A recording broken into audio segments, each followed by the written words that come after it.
When you go to the industries and when you ask their problems, that is the point where you have an opportunity to prove your knowledge and your potential to the industry. Good morning, everyone. I hope you all are doing good, safe, and healthy. And today's video will be full of motivation because I have with me Ajinkya, who is studying in Germany since now 1.5 years, and he has that experience related to studying in Germany. And also, Ajinkya has worked in India in few companies, and I know projects have won many technical events as well as in many conferences. His project has won many awards at national, state, and international levels. So I think he is the best person here who can guide you related to everything, not just studying in Germany, but as well as working in different companies. I know Ajinkya, I have been seeing him since diploma, and I know like this person is the best in terms of technical skills, overall skills, as well as presentation skills. So yeah, without further me describing Ajinkya, so yeah, Ajinkya, let's start with you. You have given a lot of description about me, yeah, but I am not. Though it sounds very fascinating, but yeah, I'm not reached at that level till now. But yeah, I promise you that I'll surely reach someday. Yeah, but what I believe is keeping our mindset positive and continuous learning is important. Like that's what I believe in. Can you please give us a brief introduction related to everything from your 10th till present, like all paper Okay. presentations, internships, job experience, everything? Yeah. My interest in engineering began when I was in standard 8. In 8th standard, we had a subject called physics. So from 8th standard till 10th, I studied physics with a lot of interest. Then later on, after completing my 10th, I was quite clear of getting into mechanical engineering because of that subject. And then I took admission in diploma in 2010. In 2012, after second year, so I was doing an implant training. Really, it is a company training, which was not mandatory, but yeah, I was quite excited to get into the company and look at the things like how they work and all. So yeah, I had gone to Mahindra Sona Limited for the first time, and then there, me and my friend, we were just playing with a stacker, which is a hydraulic stacker, which is manually operated.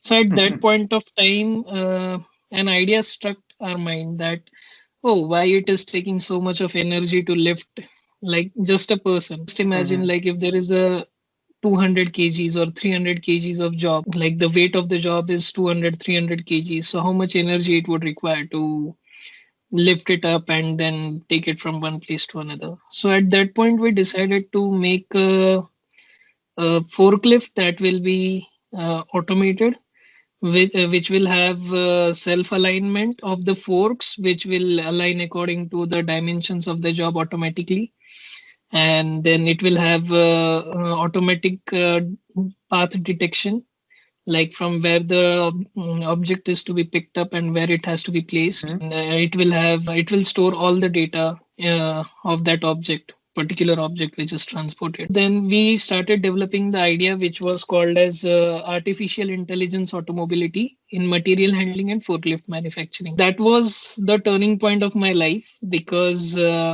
yeah, that project gave us a lot of technical exposure. Yeah. Doing that project, one of our professors from electronics department, he suggested us to apply for a competition which was sponsored by our university. We went to that competition, and at that competition, we got second prize with patent. Like Wow. university had sponsored our patent process. So that was a very motivational thing for me because at that point I came to know that yes, when we get down to practical levels, we get to learn a lot of things, and we can upgrade our knowledge with by doing these kind of projects. From Exactly. that point, I started my doing my implant trainings in different companies. What I used to do is, like, in my free time I used to visit companies.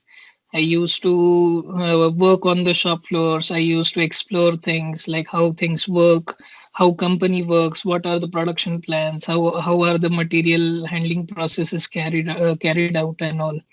After that, I took my admission in bachelor's. In bachelor's, I did overall 4 projects in bachelor's.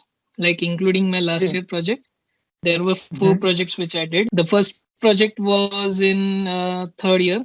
After completing my third year, that project had two sub projects in it. That just improvised the forklift which we had made initially. When we came Mm-hmm. to know that automatic forklift is not suitable for Indian manufacturing industry because there are a lot many fluctuations that are going on the shop floor. Mm-hmm. So then we decided to go with semi-automatic forklift with hybrid technology, which will have on-the-go Okay. charging. And in that project, we also developed a small project of bevel, which is a differential, which is generally used for as a turning and power transmission mechanism in Yeah. automobiles. So we just constructed a new differential with the help of the chain and sprocket mechanism of our bicycle. Yeah, so that were the two projects, and one project was my last year project. Third project was the last year project that was done in Mahindra Sona itself, Mahindra Sona Limited. That project also came mind when we were doing our in-plant training after third year. So me and Okay. my friend, we were in the clutch department, and then we saw an Mm-hmm. operator who was riveting the faceplate of clutch. He was riveting the clutch plate, and then we observed that he used to press the pedal so many times for riveting the plate. Uh-huh. Right. So then we just went to him and we asked him like, "Hey uncle, like how long you do this pedaling stuff?" So he Mm-hmm. told me like he told me and my friend that in an overall shift we pedal it for near about 2000 times, Man. and yeah, that's the way it is done. So we were like, oh my Mm-hmm. god, 2000 times in a shift. So much of Mm-hmm. stress and fatigue in the leg and for that operator, and also there was Yeah. a lot of noise made by the machine. It was quite loud. It was near about 92 decibels, which is not Okay. acceptable as per organizational health and safety norms. No, the Mm. problem was like with that machine was it was imported from Chicago, USA. Okay. So the name of that machine was Chicago riveting machine. And Okay. what it had, the mechanism was like it had a clutch, a flywheel, a clutch, Mm-hmm. and a crank and connecting rod and cranking mechanism. So Mm-hmm. when you used to press the pedal, the clutch used to get engaged in the flywheel, and it used Right. to rotate the crank for one rotation, and then the Right. Right. rivet was punched on the another side with Mm. the connecting rods. Correct. So due to this clutch sliding mechanism, there was a lot of Mm. noise that was created. And at Yeah. times, During like the when clamping we, and unclamping, you yes, mean, yes, right? yes, exactly. Uh-huh. Yes. So what used to happen is like when we talked with we spoke with the operator, he told us that sometimes what happens is due to this sliding mechanism, the clutch gets overheated, due to which it expands and Right. it sticks to the flywheel sometimes, due to which Uh-huh. there is a double stroke. So it spoils the clutch plate. So there is a rejection. So then Mm-hmm. we Got just took out some rejection records from the engineer who was there, shift engineer. right. Then Mm-hmm. we totally changed the mechanism. And there was one more thing Great. like during the whole shift, the flywheel used to Mm-hmm. continuously rotate. The motor used to Uh-huh. rotate the flywheel continuously. Right. So then we were just thinking, like, why is it rotating when even if we are not Mm-hmm. putting any rivet or like riveting any clutch Uh, plate, then also it is rotating. right. So it's such a loss of energy and Energy. lot of Mm. wastage. Yeah. Right. What happened? Like me and my friend, we both sat together, and what we did is we totally removed that flywheel and clutch plate mechanism, and Okay. we implemented a timing pulley and timing belt, and we connected it to the servo motor, and we Okay. removed the pedal, and where the clutch plate was used to get placed for riveting, we put a pressure sensor under that. So when the Uh-huh. operator Got it. used to put that clutch plate and press the sensor, the servo motor used to get activated, and for that time only there was a riveting process done for Process. that time Right. period. Once the clutch plate is removed, the pressure sensor used to get released, and then again the servo motor used to stop the operation. So now, due to this, what happened is due to use of timing belt Mm-hmm. and timing pulley, clutch plate and the flywheel was removed, due to which the noise reduced. Mm-hmm. Then Then the rejection rate reduced because there was no overheating. Yes. Energy consumption of motor was reduced by 75%. Then Wow. the company used to store some inventory for this machine, which was brought from USA. It was near the cost of the inventory was about 12 lakh rupees per annum. Okay. So we Mm. totally eliminated the inventory because we totally threw out the flywheel and clutch mechanism. So this was the way where we developed the practical experience related to Yes. mechanical field. When you go to the industries and when you ask their problems, that is the point where you have an opportunity to prove your knowledge and your potential to the industry. Yes. Exactly. It was a life-changing project for which I got a patent too, the second patent. And Okay. my fourth project during my bachelor's was after completion of my exams. After completion of my exams, me and my friend we both used to roam in the MIDC, that is Maharashtra Industrial Development Corporation, Nasik. Mm-hmm.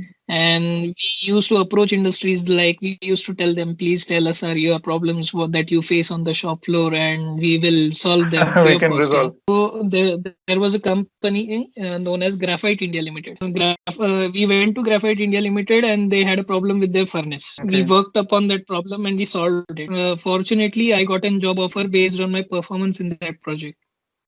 Wow. Like So most of the students, they why don't am think in I? this way. Yeah. Like So you just the approach the purpose? company, solve their problem, and they give you the job. Yes, yes. So that is the thing why I'm telling you all these things. The reason behind that is like you approach the companies, you solve their problems, and there is an opportunity for you. Right. Most of the times, what we do is we are tired up with our studies after exams and we just relax and chill out here. So instead of doing that, just visit the MIDCs or the industrial areas in your locality. You will come to Right. know how people deal with you, how industries deal with you, how they treat you, how you have to make yourself strong for these rejections, insults, and everything. That is very Exactly. important. And once you go in this industrial areas, you will explore Mhm. yourself more as compared to that you do in Mhm. your universities or colleges. Yeah, Exactly. your point is exactly valid, and like you have also proved that point. Like you got the job from the industry, so like we have a live example like you. This is not only one example. I have like today also when I'm doing my internship, only based on Mhm. my performance, the people are in my company. The manager is asking like, "Would you like to work with us?" You will be surprised to know that I never gave an interview, never ever gave an interview for a job in any company. Great, great, It great. was just my performance and my Hmm. dedication towards work which bought me that job. The point being is like you should be able to express your potential at right place and at right time, and you should always learn from others mistake. That is the important role of an engineer. Go for the opportunities, face them, solve them out, solve the problems of the industries, and you have a role in that company. You can reach the top management of that company by doing these things and these activities. And once you reach the top Yes. management, then you are always in their mind, at like back of the Hmm. mind they are thinking about you. Oh, there is a guy who is doing project. Oh, there is a guy who is Right. working on the problems. So you are always in their back of their mind. So when they have any Hmm. opportunity, they directly contact you.